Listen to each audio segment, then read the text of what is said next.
എപ്പോഴും സന്തോഷിക്കുക, ഇടവിടാതെ പ്രാർത്ഥിക്കുക, എല്ലാറ്റിനും സ്തോത്രം ചെയ്യുക. ഇതാണ് നല്ല വഴി, ഇതാണ് യേശുവിൻ്റെ വഴി, ഇതാണ് സത്യത്തിൻ്റെ വഴി.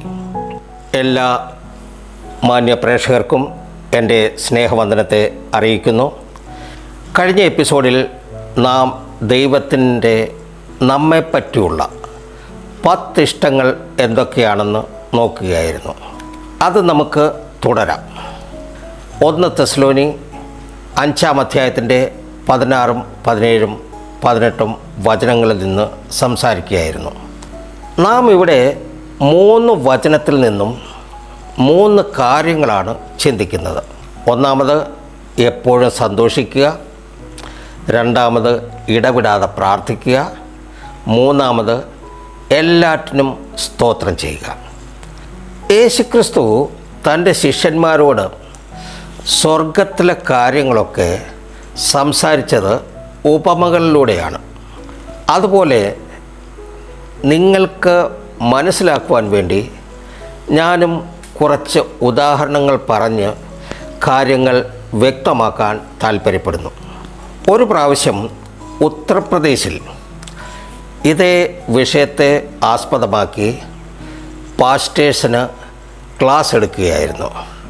ആ ക്ലാസ്സിൽ ഒരു പ്രൈവറ്റ് കമ്പനിയിൽ ജോലി ചെയ്യുന്ന ഒരു മധ്യവയസ്കയായ വിശ്വാസിയും അറ്റൻഡ് ചെയ്തിരുന്നു. 3 ദിവസത്തെ ക്ലാസ് ആയിരുന്നു. 3-ാം ദിവസം ക്ലാസ് കഴിഞ്ഞ് ആ സഹോദരി എൻ്റെ അടുത്ത് വന്ന് പറഞ്ഞു, പാസ്റ്റർ പറയുന്നത് പോലെ, അല്ലെങ്കിൽ ബൈബിളിൽ എഴുതിയിരിക്കുന്നത് പോലെ എപ്പോഴും സന്തോഷിക്കാനും ഇടവിടാതെ പ്രാർത്ഥിക്കാനും എല്ലാറ്റിനും സ്തോത്രം ചെയ്യാനും ഒന്നും പ്രായോഗികമായ കാര്യമല്ല. എൻ്റെ ജീവിതത്തിൽ അത് നടക്കാനും പോകുന്നില്ല. ഈ സഹോദരിയുടെ വാക്കുകൾ കേട്ടപ്പോൾ എനിക്ക് മനസ്സിലായത് ഇവരുടെ ജീവിതത്തിൽ എന്തോ വലിയ സംഘർഷം നടക്കുകയാണെന്ന്.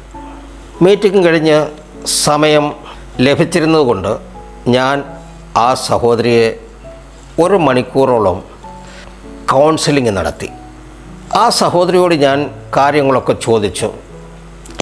സഹോദരി എന്നോട് പറഞ്ഞത്, അവർ ജോലി ചെയ്യുന്ന സ്ഥാപനത്തിലെ മാനേജർ തക്കതായ കാരണങ്ങൾ ഒന്നുമില്ലെങ്കിൽ പോലും എപ്പോഴും വഴക്ക് പറയുകയും ശകാരിക്കുകയും ഇവരെ എപ്പോഴും തരം താഴ്ത്തി കാണുന്ന ഒരു പ്രകൃതം. ഇവർ പറയുന്നത് ഏൽപ്പിക്കുന്ന ജോലികളൊക്കെ എല്ലാം തന്നെ കൃത്യസമയത്ത് ചെയ്തു കൊടുത്താലും മറ്റു കാരണങ്ങൾ ഉണ്ടാക്കി ഇവരെ വഴക്ക് പറയും. അവർ പറയുന്നത്, ഇങ്ങനെയുള്ള സാഹചര്യത്തിൽ എനിക്കെങ്ങനെ സന്തോഷിക്കാൻ കഴിയും? പിന്നെ എപ്പോഴും സന്തോഷിക്കുക അത് അസാധ്യമായ കാര്യമാണ്. ഞാൻ തമാശയായി ആ സഹോദരിയോട് പറഞ്ഞു, അങ്ങനെയെങ്കിൽ നിങ്ങൾ തീർച്ചയായിട്ടും അതിന് പ്രതികരിക്കണം. സഹോദരി പറഞ്ഞു, ആ മാനേജർ ആ സ്ഥാപനത്തിൻ്റെ പാർട്ട്ണർ കൂടിയാണ്.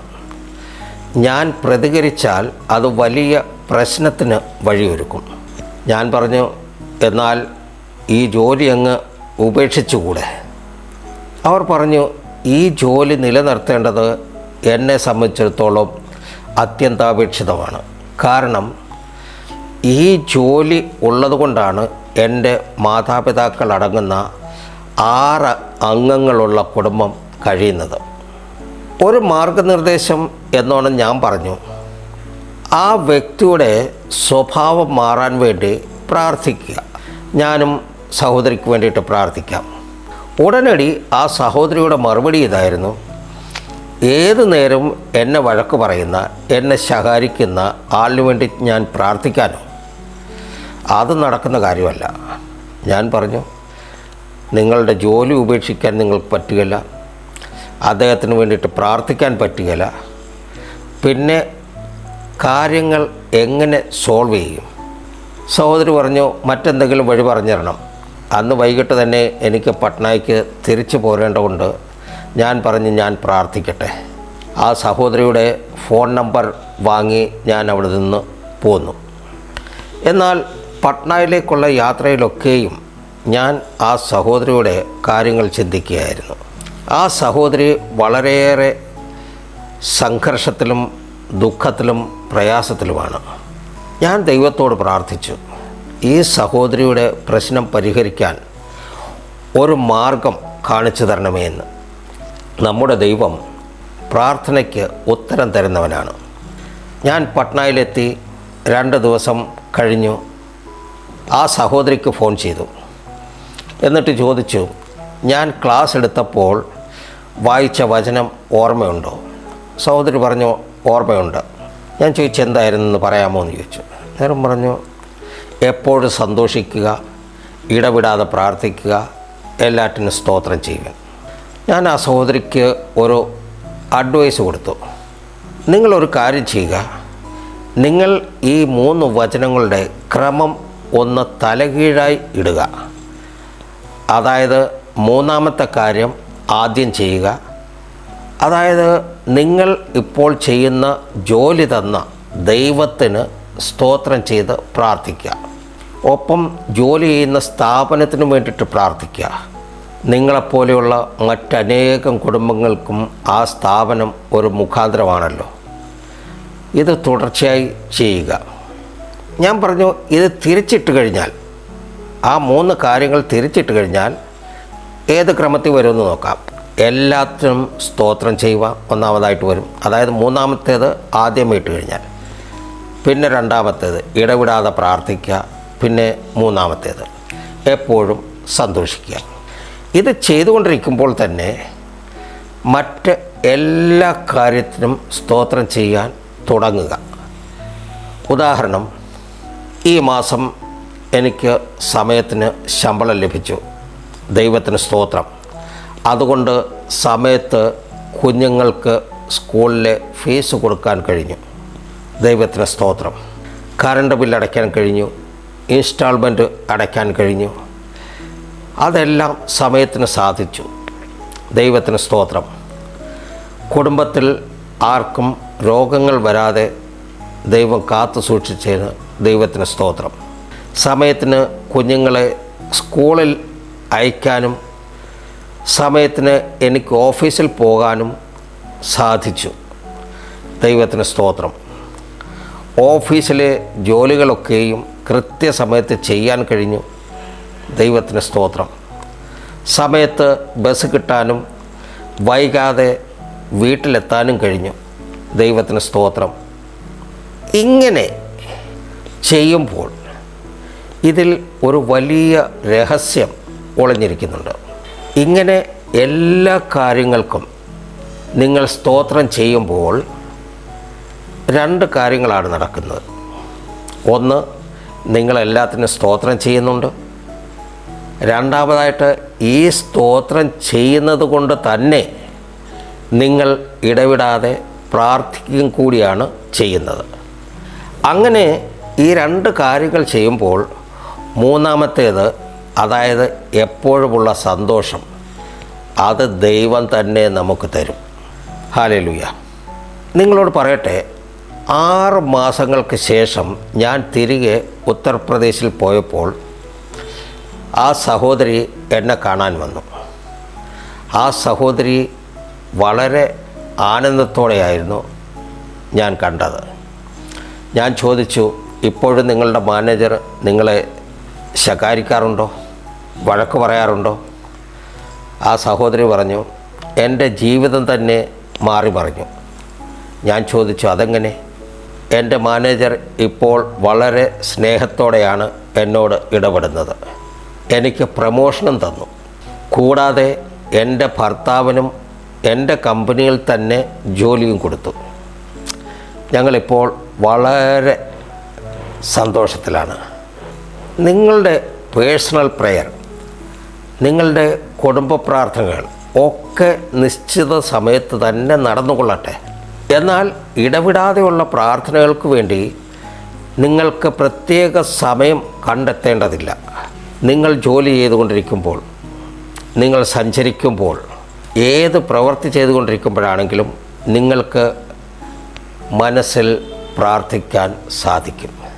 ഇങ്ങനെ പ്രാർത്ഥിച്ചുകൊണ്ടിരിക്കുമ്പോൾ ദൈവം ആ പ്രാർത്ഥന കേൾക്കും.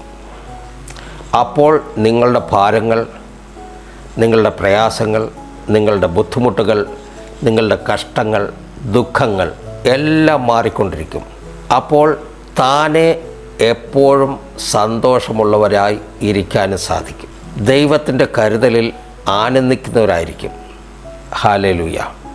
നാം എഴുതപ്പെട്ട ദൈവത്തിൻ്റെ നമ്മെക്കുറിച്ചുള്ള 10 ഇഷ്ടങ്ങൾ എന്താണെന്ന് നോക്കുകയായിരുന്നു. നിങ്ങൾക്ക് ഓർമ്മയിലിരിക്കാൻ വേണ്ടി ഒരു പ്രാവശ്യം കൂടി ആ 10 ഇഷ്ടം എന്താണെന്ന് നോക്കാം. 1. നിങ്ങളുടെ ശുദ്ധീകരണം, വ്യഭിചാരത്തിൽ നിന്ന് വിട്ടൊഴിയുക. 2.